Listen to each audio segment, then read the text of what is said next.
Voltamos aqui para a parte 2. Vamos falar das fases do desenvolvimento da criança e do adolescente, né? Sensório motor de 0 a 2 anos, a partir dos reflexos neurológicos básicos, o bebê começa a construir esquemas de ação para assimilar mentalmente o meio. Então, é a primeira fase de desenvolvimento da criança, tá? De 0 a 2 anos. Tem que gravar isso, tá, gente? Sensório motor de 0 a 2 anos. Os subestágios eu deixei aqui para vocês também, porém é mais difícil de perguntar sobre os subestágios, tá? É mais fácil vocês guardarem aqui essa primeira informação. Então, sensório motor de 0 a 2 anos. Segunda fase, pré-operatório. Tem uma partezinha em cima aqui, mas estou falando para vocês, tá? Pré-operatório, de 2 a 7 anos. Então, a criança desenvolve função simbólica, a linguagem, aprende a desenhar. É nessa fase que ela já começa, né? Lá por volta de 4 anos, a fazer as garatujas, né? Tentar imitar as letras.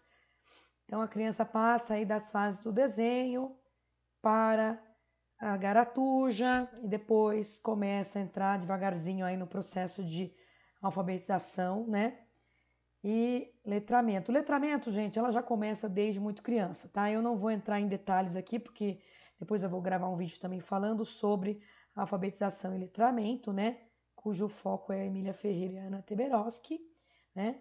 Mas é só para pontuar para vocês que nessa fase pré-operatória, desculpa, fase pré-operatória, nossa, que trava-língua. Por volta aí dos 4 anos, a criança já está fazendo lá os seus desenhos, tentando imitar a letrinha, né? 5, 6, 7 anos, ela já está aí conhecendo as letras, falando alguns sons, falando algumas palavras, tá? Falando frases, enfim. Gradativamente ela vai melhorando, tá bom? Pensamento intuitivo, temos aqui também várias palavras, mas o que vocês precisam gravar que é o mais importante, gente? Pré-operatório dos 2 aos 7 anos. Linguagem, início da fase de desenho, letramento e posteriormente alfabetização, tá bom? Vamos para a próxima fase. Algumas telas eu não vou comentar para que esse vídeo fique um pouquinho mais rápido, tá? Próxima fase, operatório concreto, de 7 a 11 anos. Já começa aqui o pensamento lógico, objetivo e reversível. Aqui a criança já começa a ter condições de fazer aí por volta dos seus 7, 8 anos, né? Conhecer números, fazer contas de mais, de menos. Por quê? Porque ela começa já a desenvolver a noção de quantidade, peso, volume, comprimento, superfície, tempo, velocidade, classificação, seriação, multiplicação, numeração. Então é uma fase que ela já pode começar aí, né? Pode e deve, né? Conhecer, por exemplo, as operações básicas, o número, quantidade primeiro, né? Depois ela já começa a fazer aí, a somar, a subtrair, tá? De 7 a 11 anos. E operatório formal dos 12 anos em diante. Aqui você consolida o raciocínio hipotético dedutivo. Consolida não, né? Aqui você tem condições de fazer raciocínio hipotético dedutivo, tá? Consolidação da personalidade, socialização, autonomia, moralidade. E olha aqui um resuminho das 4 fases. Eu aconselho vocês marcarem aqui na frente, tá, gente? Sensório motor, de 0 a 2 anos.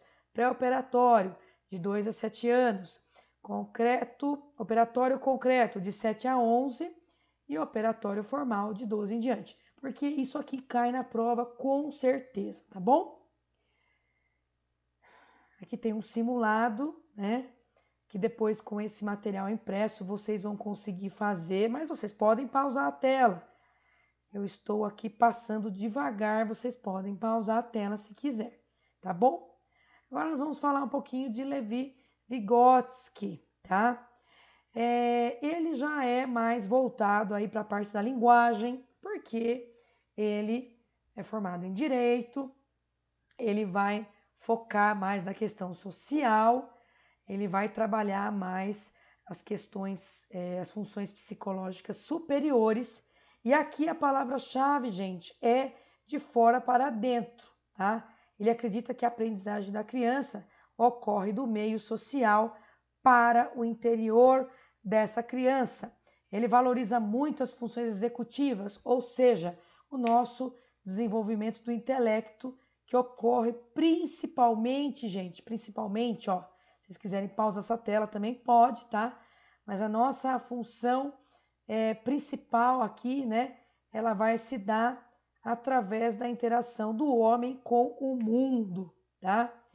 E essa interação do homem com o mundo, ela vai ocorrer através da mediação humana, né? Deixa eu andar um pouquinho aqui que estava cortando, né? Ela vai dar através da mediação humana, tá? Ele valoriza muito as nossas funções psicológicas elementares, atividade prática, memória, atenção, percepção. Valoriza muito nosso controle voluntário, consciência, discernimento, intencionalidade. Então, as nossas funções psicológicas superiores, tá? Então, as funções psicológicas elementares e as funções psicológicas superiores. Veja essa imagem, gente. Uma pessoa está aprendendo sobre o mapa aqui, né?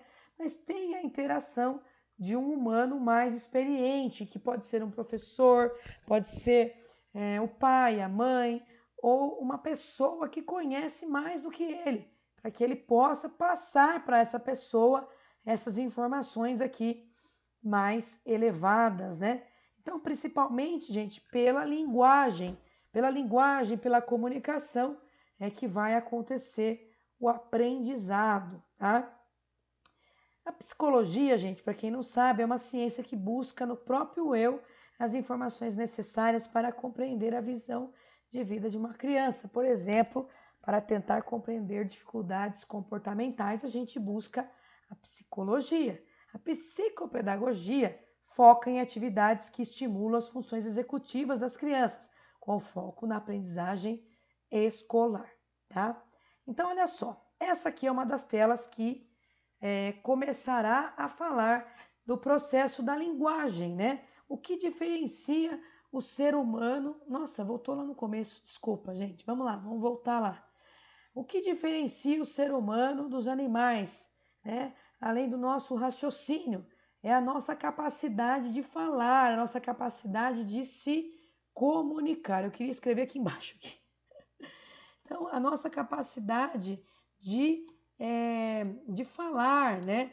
De se comunicar. Então, a comunicação, então a linguagem, comunicação, a nossa fala, né? Que depois ela se dá através da interação social, né? Ninguém aprende preso em casa, né? A gente aprende quando a gente sai para se comunicar com as pessoas através da experimentação social, tá? Então, olha só, a linguagem é o fator que diferencia o homem do animal inferior. Fator que diferencia o homem do animal inferior. A linguagem, ela é responsável, né, por ampliar o universo do indivíduo, uma vez que o liberta do mundo perceptual imediato, ou seja, aquela percepção nossa imediata, por exemplo, acontece uma situação ruim na nossa vida. Se você fica ali preso naquela percepção imediata e não vai refletir sobre ela em outros momentos, fica muito difícil da gente ampliar o nosso raciocínio sobre aquilo que aconteceu de fato. Então a gente geralmente reflete sobre a situação, geralmente a gente pensa um pouco mais, conversa com outras pessoas, né?